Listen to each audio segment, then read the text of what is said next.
గుంటూరు జిల్లా తురకపాలెంలో అంతుచిక్కని వ్యాధితో సంభవించిన మరణాలు, గ్రామంలో ప్రస్తుత పరిస్థితులపై సీఎం చంద్రబాబు అత్యవసర సమీక్ష నిర్వహించారు. అధికారులకు పలు మార్గదర్శకాలు జారీ చేశారు. ఈ గ్రామంలో 20 మంది చనిపోవడానికి గల కారణాలపై మొదట దృష్టి పెట్టాలని, అనుమానిత లక్షణాలపై అధ్యయనం చేయాలని ముఖ్యమంత్రి సూచించారు. అన్ని కోణాల్లో పరిశీలించి జాగ్రత్తలు తీసుకోవాలన్నారు. శని, ఆదివారాలు ప్రత్యేక వైద్య బృందాలు తురకపాలెం వెళ్లాలని, గ్రామంలోని అందరికీ నిర్దేశిత 42 వైద్య పరీక్షలు నిర్వహించి సోమవారం కల్లా హెల్త్ ప్రొఫైల్ రూపొందించాలన్నారు ముఖ్యమంత్రి. ప్రజల్లో నమ్మకాన్ని పెంచాల్సిన బాధ్యత వైద్యాధికారులదేనని స్పష్టం చేసిన చంద్రబాబు దీనిని హెల్త్ ఎమర్జెన్సీగా పరిగణించాలన్నారు. అనారోగ్య తీవ్రత ఎక్కువగా ఉన్న వారిని ఆసుపత్రుల్లో చేర్పించి అత్యవసర చికిత్స అందించాలని ఆదేశించారు.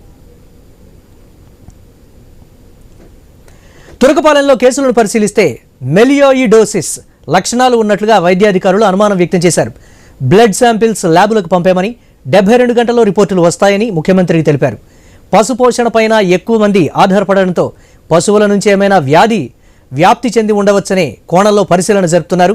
తురకపాలెంలో diabetes, hypertension, cardiac, brain stroke వంటి వ్యాధులు ఎక్కువగా ఉన్నాయని, ఆల్కహాల్ వినియోగం అధికంగా ఉందని, స్టోన్ క్రషర్లు ఉండడంతో వాతావరణ నాణ్యతను చెక్ చేస్తున్నామని వివరించారు.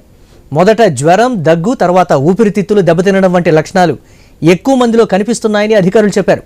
యాంటీబయోటిక్స్ 6 వారాలు నిరంతరాయంగా వాడటం వల్ల వ్యాధి నియంత్రణలోకి వస్తోందని చెప్పారు. మైక్రోబయాలజీ డిపార్ట్మెంట్ కూడా పరిశోధన చేస్తోందని తెలిపారు.